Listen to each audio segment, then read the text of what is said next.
What's going on, everyone, and welcome back to SacredCards. Today I'm going to share an update to my Traptrix deck profile for January 2024. This is a popular one for my channel, and I'm always working with the deck and trying to make my build as competitive as possible. I just want to say I can't tell you how thankful I am to be part of this amazing community, and I really appreciate all the love and support. I'm working with some new lighting today and it's great, but I'm still trying to work with it, so bear with me.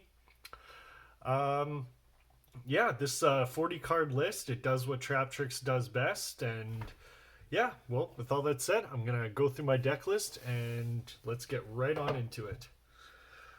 Starting things off is 3 copies of Traptrix Pudica. This is one of your best starters. When normal summoned, she can add your copy of Traptrix Garden Field spell from deck to hand, and when special summoned, she can banish a special summon monster on your opponent's field. Next best is 3 copies of Murmillo. When Murmillo is normal summoned, she can add a whole trap card from your deck to your hand, and when special summoned, she can pop a spell or trap on your opponent's side of the field. Then next, pretty standard, is 3 copies of Traptrix Mantis. When Mantis is normal summoned, she can add a Traptrix monster from deck to hand, and she also has a quick effect to return a spell or trap back to your hand. Next, for a 2 of, I play 2 copies of Traptrix Dionea.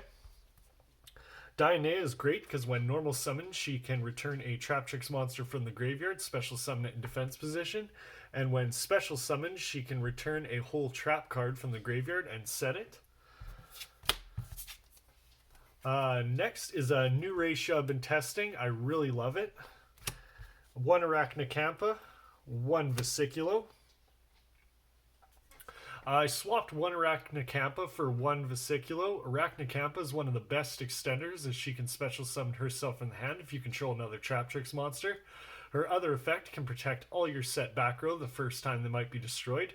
Vesiculo is here for 2 reasons. 1, she can special summon herself from the hand by sending 1 set trap card to the graveyard. The main reason I like her is if you control no back row, you can banish her to set 1 whole card from the graveyard. I really like having that utility, plus I found you really only need 1 Kampa anyway, so I wanted to play another name. Now for the non-Traptrix monsters, I play 6 hand traps in 3 copies of Ash Blossom and 3 copies of Dimension Shifter. Ash Blossom is just a great all-around hand trap. It stops a lot of plays and also gives you a chance should you have to go second. And I'm still on the Shifter because this deck can play really well under Shifter while most decks can't at all. The only thing you have to be careful of with Shifter is if you use Pudica's effect to banish a monster, your opponent can pick any monster in their banished pile to special summon, but at that point you will likely be set up for success anyways. Well, that's it for the monsters. Now for the spells, we played just a few. I'm still on the 1 copy of Traptrix Garden. First off, I just want to say I love this card. I was playing 2 before, but it sucks to draw into, and you only really need 1 copy, but you'd much rather search it with your copies of Pudica. It does a lot for the deck by giving you an extra normal summon, protects your monsters the first time they would be destroyed by battle each turn, plus you can banish a monster you control to special summon 1 from your hand or graveyard. Next, for draw power and consistency, I'm playing 3 copies of Pot of Prosperity. Pretty self-explanatory. You want to see your combo pieces or trap cards as much as possible. Most of the time, I only dig 3 cards deep, as most of your extra deck you really want to have access to. I do like Trap Tantalizing Tune, as it does have more synergy with the deck, but if it gets negated, it really hurts. So 3 copies of Prosperity to round out the spells. Now for the trap cards, you probably noticed I'm not playing Parallel Exceed. It's a great card, but kind of bricky, and it hurts if your opponent interrupts it. So I'm back with an old favorite, 3 copies of Phantom Knights of Shade Brigandine.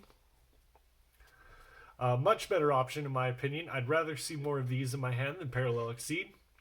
It's great to see turn 1 for triggering your copy of Sarah, as you can activate the turn it was set by having no traps in the graveyard. Also really good because it becomes a level 4 on your field, giving you easy access to rank 4 plays, and can make your copy of Time Thief Redoer live with the trap as material to interrupt your opponent. Next is the Trap Hole lineup. Pretty standard at this point. I'm still on 3 copies of Traptrix Holutea. Again, it can be activated the turn it's set by discarding any normal trap. It becomes a Traptrix name on the field, and when it's in the graveyard, it can banish itself to special summon another name from grave. And the other hole cards I'm playing is 2 copies of Gravedigger's Trap Hole and 2 copies of Floodgate Trap Hole. Both of these cards are just the most less situational, in my opinion. They stop more things. Neither of them are once per turn. Gravedigger, when your opponent activates a card in the hand, graveyard, or banish pile, you can negate it and burn your opponent for 2,000 life points. Floodgate Trap Hole, when your opponent summons a monster, change them to face down defense position. They cannot change their battle positions. These are the best Trap Hole cards in my opinion. I'm really happy with these ratios. You could cut Gravediggers for Trap Hole Nightmare. Time Space is pretty good. I really like banishing Trap Hole, but again, a lot of those are pretty situational. Play whatever you like. This is just an idea. I'm always messing around with the whole lineup, but at the end of the day, play what makes you happy. Now that's it for the Trap Hole cards. I'm also playing 3 copies of Infinite Impermanence. I'll negate a monster effect and all spells in the column you activated in if you activated it when it was set. Good if you have to go second because it can be activated in the hand. And another good card, also really to give you a chance going second, is 3 copies of Evenly Matched. You can skip straight to battle phase to clear your opponent's board, and then you can set up your plays and hopefully gain some card advantage. Now for the last card in the 40 card main deck is my own bit of spice, 1 copy of Full Armored Xyz. This is a normal trap, and because this deck makes rank 4s all day long, you can easily go into your copy of Xyz Armor Fortress to search this card from your deck. I'll explain that a bit more in the extra deck. Even if you draw into this card, it's good because if an Xyz monster is on the field, you can Xyz summon using an Xyz monster you control. Banish this card from the graveyard, then equip an Xyz monster from your field or graveyard as an equip card, and it gains the following effects. The equipped monster gains attack equal to that card's attack, and if the equipped monster be destroyed by battle or card effect, you can destroy this card instead. Again, I'll explain the Armored Xyz cards more in the extra deck. Now, speaking of the extra deck, starting off with 3 copies of our best monster, Traptrix Sarah. When any normal trap is activated, you can special summon a Traptrix monster from the deck, and when any Traptrix effect is activated, she can set a whole card from the deck. Would not play less than 3 copies. Really good card, lets you gain a lot of card advantage. And next for the other trap links, I'm playing 1 copy of Traptrix Kularia and 1 copy of Traptrix Adipus. With Kularia, if you activate a whole card, you can set it back face down so you can use it again. Plus, during the end phase, she can special summon a Traptrix monster from the graveyard.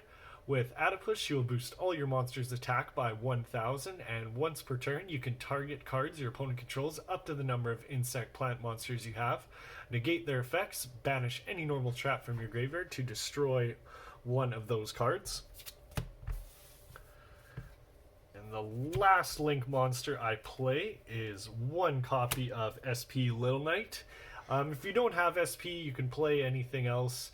Little Knight just has the effect that if it is link summoned using a monster from the extra deck, you can target a card on the field or in either graveyard, banish it. Also, when your opponent activates a card or effect, quick effect, target 2 face-up cards on the field, including one of yours, banish them until the end phase. Extremely powerful card and very easy to make in this deck. Now for the rank 4s, I play 1 copy of Traptrix Rafflesia, 1 copy of Penguicula, and 1 copy of Olimaris. You always try to make Rafflesia going first because she can detach a material to activate any whole trap card in your deck for whatever you might need at the time, and she protects your monsters from being destroyed by battle or card effects when she is on the field. Penguicula is probably my favorite Traptrix monster. You can detach a material to search a Traptrix monster from your deck to your hand. Also, when your opponent's monster is sent to the graveyard or banished by a card effect, yours or your opponent's, you can attach that card as material and it is unaffected by other monsters with the same type as the material under it. Olimaris, with her, you can detach 2 materials to special summon a Traptrix monster from grave, or when a monster is banished or sent to the graveyard by your effect, you can detach a material to special summon that monster to your side of the field. Now that is it for the Traptrix rank 4 monsters. For the non-trap rank 4s, I play 1 copy of this beautiful quarter century Time Thief Redoer and 1 copy of Abyss Dweller. With Redoer, during each standby phase, it will attach the top card of your opponent's deck as material. You can quick effect detach up to 3 different types of material and apply effects depending on what you detached. If it's a monster, banish this card until the end phase. If it's a spell, draw a card. And if it's a trap, you can non-target, place 1 face-up card your opponent controls on top of the deck. Abyss Dweller is more for Toolbox and a great option to have because it can shut down your opponent's graveyard and stop them from activating effects, which does hurt a lot of decks depending on your matchup. I like being best prepared as I can game 1, so... Now for the Armored Xyz package, I play 1 copy of Xyz Armor Fortress and 1 copy of Full Armored Dark Knight Lancer. As I said before, Fortress can be made with any rank 3 or 4 Xyz monster, transfer its materials, and it has the ability to detach up to 2 materials, but you only have to detach 1 to search your Armored Xyz card from your deck. Also, if a monster equipped with this card battles, any battle damage it inflicts is doubled. Full Armored Dark Knight Lancer can be Xyz summoned with any rank 5 or 6 Xyz monster. It gains 300 attack for each material and equip card it has. It has the ability that you can target an Xyz monster in your graveyard, add it to your hand. The best effect, in my opinion, is that if an equip card becomes equipped to a monster you control, attach a monster your opponent controls to this card as material. I really like having access to these cards, and it works so well in a deck like Traptrix. Really been enjoying having access to these. Now, the last 2 cards I play in the extra deck is 1 copy of AA Zeus and 1 copy of Super Starslayer Typhon Sky Crisis. Zeus has the ability that if an Xyz monster battle this turn, you can stack this card on top of its materials. Quick effect, detach 2 materials, send all other cards on the field to the graveyard. And if another card you control is destroyed by a battle or card effect, you can attach a card from your hand, deck, or extra deck as material. Typhon has the ability that during the turn or turn after your opponent special summon twice from the extra deck, you can Xyz summon with this card with your monster with the highest attack. While this Xyz summon card is on the field, neither player can activate monster effects with 3,000 or more attack. Also, you can detach a material from this card and non-target, return a monster from the field to the hand. Well, that is it for the deck profile. I really hope you all enjoyed it. If there's anything you like or don't like, feel free to leave me a comment telling me what you think. Be sure to like the video if you did, and subscribe for more content. Thank you for your support, and enjoy the Sacred Cards. See you all in the next one.